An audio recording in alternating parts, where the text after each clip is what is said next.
Darle la bienvenida a un gran periodista, nuestro colega, periodista y coordinador de la edición impresa de Contralínea, Sósimo Camacho, quien decía hace rato, tiene una investigación que le pondrá los pelos de punta a muchos en la Ciudad de México. Querido Sósimo, te saludamos con cariño. ¿Cómo estás, Toño? Qué gusto saludarte. Agradezco mucho tu generosidad, agradezco mucho el espacio y un saludo fraterno a este equipo que encabeza Vicente Serrano. Muchas gracias por la invitación.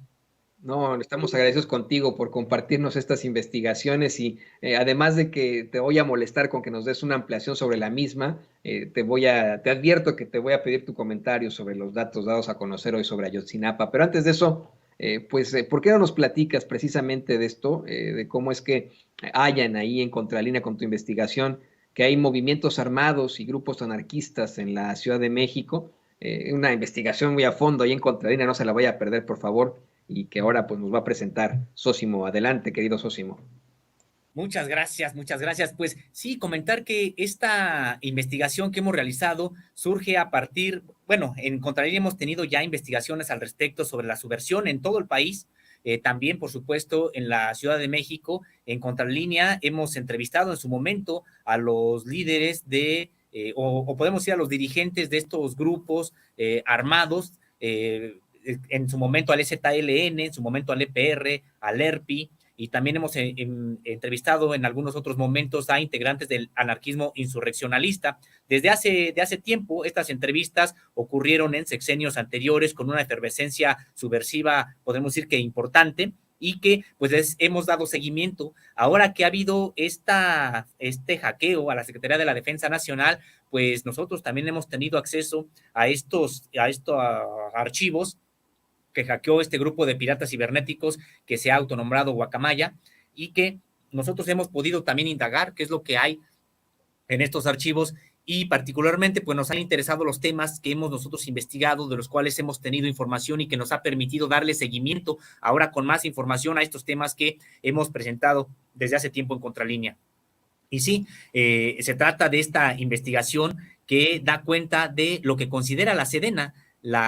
grupos armados de corte insurreccionalista, 4 movimientos armados y 7 grupos anarquistas. Es el panorama de la subversión, de acuerdo con lo que dice el propio documento. El documento pueden consultarlo, como bien comentas, en www.contralinea.com.mx. Está parte del documento, incluso vienen algunas fotografías que no se conocían sobre supuestos integrantes de los movimientos subversivos. Y sí, habla de, como decíamos, de 4 movimientos armados que tienen origen en otros estados de la República, pero que también se han asentado en la Ciudad de México, de acuerdo con estos documentos de la Sedena. Lo que la Sedena observa, se trata del Ejército Zapatista de Liberación Nacional, el EZLN, el Ejército Popular Revolucionario, el EPR, el Ejército Revolucionario del Pueblo Insurgente, que es el ERPI, y también la Tendencia Democrática Revolucionaria Ejército del Pueblo, que es TDR.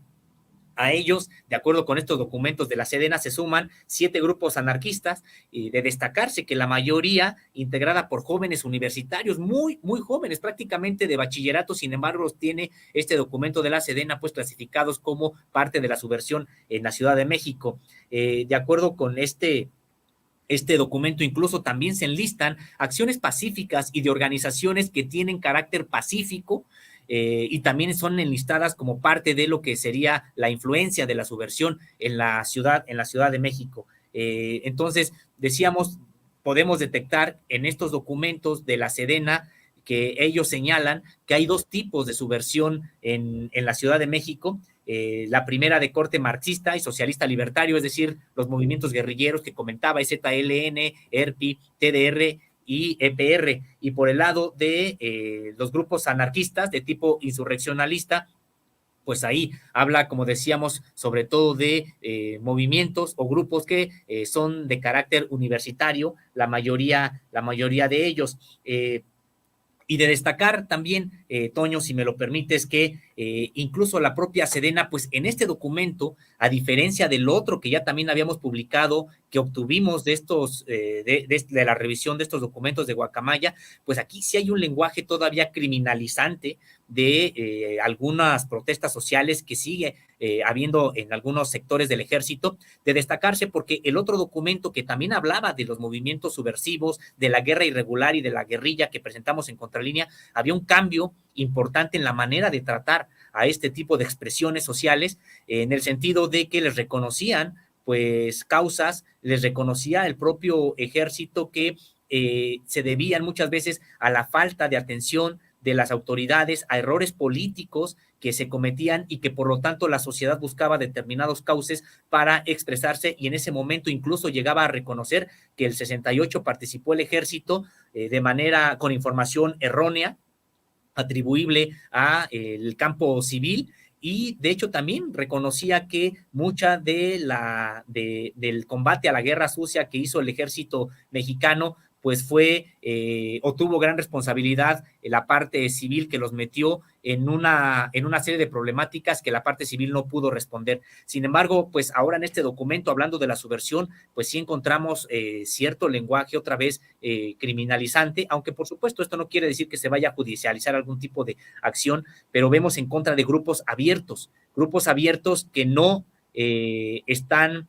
vinculados orgánicamente con la subversión, aunque pueden ser simpatizantes. Está el caso, por ejemplo, del Comité Cerezo, esta organización defensora de derechos humanos, que incluso nosotros en Contralínea, pues sí damos cuenta de esta situación, pero no publicamos pues las fotos que hay incluso sobre ellos para no generar un tipo de estigmatización en contra de esta organización, pero sí señalamos que están dentro de estos archivos. Está el caso del Congreso Nacional Indígena, por parte hacia o vinculado hacia el EZLN con algunos otros grupos y colectivos, y también decíamos estas organizaciones de corte anarquista, defensoras de presos, como la Cruz Negra Anarquista, quien hace actividades de manera abierta y pues totalmente pacíficas, sin embargo que también aparecen como dentro de los grupos de corte insurreccionalista. Y decir, Toño, auditorio, que no necesariamente están señalando que hagan actividades armadas en la Ciudad de México, solamente que tienen presencia, hacen actividades de corte pacífico, señalan, por ejemplo, algunas marchas en las que han participado no solamente simpatizantes del ZLN, sino supuestamente integrantes del propio ZLN aquí en la Ciudad de México, o de actividades de corte abierto que han realizado simpatizantes del EPR. Con respecto de los anarquistas, sí mencionan a estas organizaciones, sin embargo, señalan que no ha habido acciones armadas de los grupos anarquistas o colocación de bombas, que es lo que también habían hecho ya en el pasado. No ha habido durante el presente sexenio. Estos ataques importantes que hicieron los grupos anarquistas ocurrieron los últimos en 2018, es decir, durante el sexenio de Enrique Peña Nieto, pero es parte de este panorama de la subversión que considera la Secretaría de la Defensa Nacional hay en la Ciudad de México. Me gustaría insistir en eso, Sósimo, en la peligrosidad en todo caso de que esto, que pueda significar esto, simple y sencillamente, pues una formación, un agrupamiento de personas que a lo mejor tienden hacia ideas más radicales. ¿Hay algún tipo de peligrosidad que podamos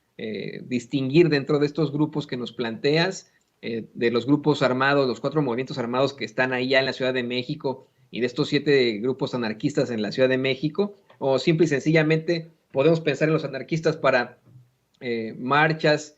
para tal vez disturbios durante protestas? ¿Qué nos puedes decir sobre la peligrosidad de estos movimientos armados y grupos anarquistas? Así es. Bueno, pues mira, yo sinceramente pienso que no significan un riesgo para la ciudadanía en términos generales.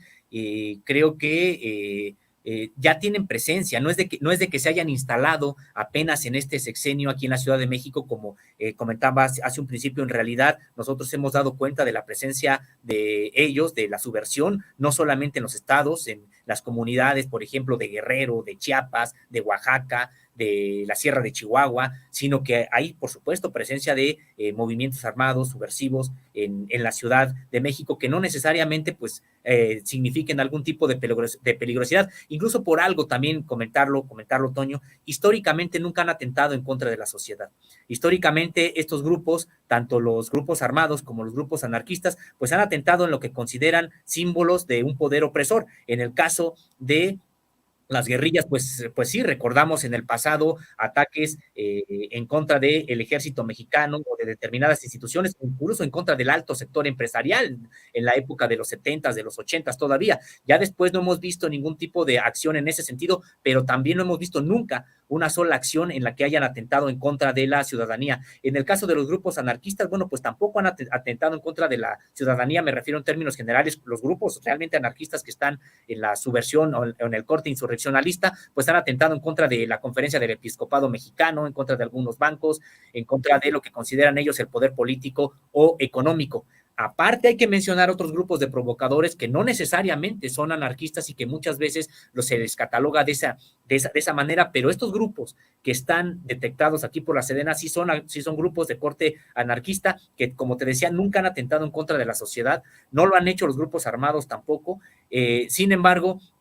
creo que es importante tener esta información porque también hay que ver cómo lo ve la propia Secretaría de la Defensa Nacional, y lo que comentaba hace un momento, creo que no podemos estigmatizar o criminalizar a quienes han simpatizado con ellos desde hace muchos años y que siempre han estado en la lucha política pacífica y abierta. En definitiva, tienes toda la razón, hay que plantearnos eso desde el principio, no ha habido de ninguna forma algún tipo de agresión contra la sociedad de estos movimientos armados históricamente en México, no tiene nada que ver con lo ocurrido en Irlanda, por ejemplo, con el IRA o en el País Vasco con ETA. Es una situación completamente distinta a la que ocurre en México. Qué bueno que nos lo puedas plantear aquí en Sin Censura. Ya para cerrar, y le voy a pedir a don David que nos grabe, querido Sósimo, por favor, danos tu opinión, tú como estudioso del caso, tú eres uno de los periodistas que más ha estudiado el desafortunado caso de la desaparición de los 43 normalistas de Ayotzinapa. Danos tu opinión ante pues este tema tan complicado. El New York Times da a conocer en las últimas horas una nota que, si me lo permites,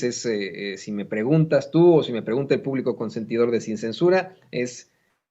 pues una claridad en cuanto al rigor periodístico, en cuanto a la calidad periodística, hablándolo con un periodista como tú, pues es un mero golpeteo, ¿no? Desde el principio, Natalie Kitroyev y otros dos reporteros asumen que el presidente López Obrador había prometido ya haber llegado a la conclusión del caso, y eso nunca se ha planteado. Se habla de esta reunión que tuvo en febrero de este año el subsecretario de Gobernación para los Derechos Humanos,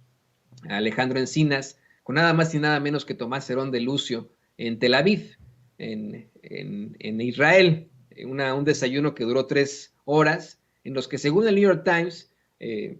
Alejandro Encinas fue a suplicarle apoyo para saber dónde están los restos de los normalistas desaparecidos de Ayotzinapa, y le ofreció apoyo del gobierno de México. Esto quedó claro en la conferencia de prensa mañanera, se da a conocer. El mismo Encinas asegura que sí hubo esa reunión con Cerón de Lucio, que simple y sencillamente se planteó un criterio de oportunidad. Esto lo han hecho incluso con el mismo Lozoya Austin en otro tipo de casos, y que lo que están buscando es llegar a la verdad, y esto por solicitud de los padres de familia. La realidad es que pues tenemos que ver cómo es que en los medios de corporativos siguen intentando justificar y defender las mentiras de los mentirosos, ¿no? Pues suena reiterativo, pues son las mentiras y los mentirosos que plantearon la hoy desmentida verdad histórica de Murillo Karam, y ahí se une ahora el New York Times, a quien hoy el presidente López Obrador pues calificó de defensor de torturadores. ¿Tú qué opinas sobre esto, Sósimo? Pues mira, Toño, pues muy similar a lo que tú ya estás comentando. La verdad es de que ha nubilado la vista a varios periodistas, pues los intentos de atacar o defender a determinados políticos. En realidad creo que el rigor pues queda por los suelos, pero en este texto del New York Times, que sí, yo también ya he revisado, y la verdad es de que pues buscan acomodar determinados hechos para generar una narrativa previamente concebida. Para ellos, lo importante es de que ya se derrumbó el asunto de Ayotzinapa, y entonces prácticamente que tendríamos pues la verdad histórica, parece ser que es lo que ellos estarían apuntalando. No, yo en realidad creo que sinceramente sí falta mucho porque llegue la justicia, porque hay muchos involucrados que tendrían que ser llamados a cuentas y todavía no se llaman a cuentas. Sin embargo, no podemos cerrar los ojos. Claro que hay un avance en la investigación, claro que está detenido Murillo Karam, claro que hay una solicitud para traer a Tomás Herón de Lucio a México, y claro que la investigación no está cerrada, tal vez sería preocupante que la investigación ya estuviera cerrada y aunque hay un avance, digamos, sí hay avance, pero ya cerraron la investigación y se va a quedar todo en Murillo Karam y Tomás Herón de Lucio, pues entonces ahí sí también tal vez habría alguna situación de preocupación, pero la investigación está abierta y se ha dicho y se ha reiterado en distintas ocasiones que no son las únicas órdenes de aprehensión que se podrían girar. Se tienen que girar solamente aquellas que ya puedan ser sustentadas desde el punto de vista legal, jurídico y judicial, para que no después, en efecto, haya órdenes de aprehensión que se cumplimenten, pero que se tenga que dejar fuera a los implicados por una integración inadecuada. Entonces, de entrada, no son las únicas órdenes de aprehensión, se han cancelado algunas, pero han dicho, no es de que ya no se vayan a emitir, se podrán emitir conforme sigan avanzando las investigaciones. Y ojo, no serán solamente a estas personas a quienes se podría pedir cuentas, sino también a otros funcionarios que ni siquiera han salido todavía en este informe tan amplio, muy exhaustivo, que presentó el subsecretario Encinas hace pues ya poco más de un mes y que en realidad creo que es una investigación profunda que decíamos está en curso. Y está en curso porque también es justo decir algo, no se podrían quedar las investigaciones con Murillo Karam, porque ni modo que Murillo Karam le haya ordenado a la Marina ir a esparcir algunos fragmentos, restos y costales ahí, contenido de unos costales en el basurero de Cocula. Tampoco Murillo Karam le ordenó a la Secretaría de la Defensa Nacional que no interviniera a pesar de lo que estaba conociendo en sí al momento cuando se estaba desapareciendo a los 43. Es decir, este concierto de autoridades para primero perpetrar un crimen de Estado y luego ocultarlo, pues en realidad no debería de solamente llamar a rendir a cuentas a Murillo Karam. Por supuesto que participó el entonces secretario de la Defensa Nacional, Salvador Cienfuegos Cepeda, por supuesto que participó el secretario de Marina, Vidal Soberón Sáenz, por supuesto que participó el entonces titular del CISEN y que también participó el jefe de todos ellos, que sería Enrique Peña Nieto. Si a mí me preguntaran, pues creo que sí, falta todo eso, falta mucho, pero la investigación está abierta y no se pueden empezar a generar órdenes de aprehensión que después no puedan ser sustentadas y que, como ha dicho, creo que tiene razón el presidente de la República, el día de hoy, pues lo que han buscado es dinamitar el caso. ¿Quiénes están buscando dinamitar el caso? Pues los responsables y algunos de sus amigos, como están precisamente hoy en el New York Times, tratando de entorpecer, porque no están tratando de informar, están tratando de entorpecer unas investigaciones que está llevando a cabo, se están llevando a cabo en el gobierno de México, y esperemos que, digamos, que sigan adelante. Tampoco nosotros podemos bajar los brazos y decir ya con eso nos conformamos, no, hay que seguir exigiendo a la propia autoridad que profundice las investigaciones y que sí se vaya llamando a cuentas a todos los responsables. Definitivamente, definitivamente es absolutamente necesario que no nos quedemos con esa muy desmentida verdad histórica,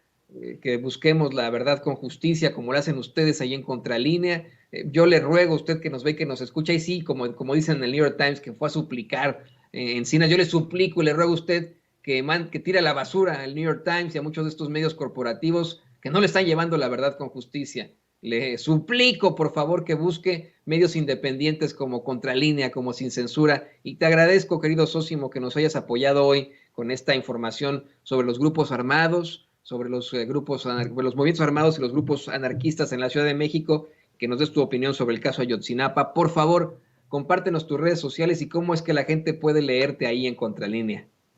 Pues muchas gracias, agradezco mucho tu generosidad y como te decía, pues un abrazo también para ti, para todo el equipo, es un placer estar con ustedes y sí, los temas que investigo, que publico, pues los pueden encontrar en www.contralinea.com.mx. Me encuentran a mí en redes sociales como @sosimo_contra, ahí en Twitter, y bueno, pues estoy siempre también dispuesto a entablar comunicación ahí en las redes sociales. Muchísimas gracias al querido Sósimo Camacho, usted lo conoce, periodista y coordinador de la edición impresa de Contralínea. Y le pido a don David que nos grabe, antes de ir con nuestra queridísima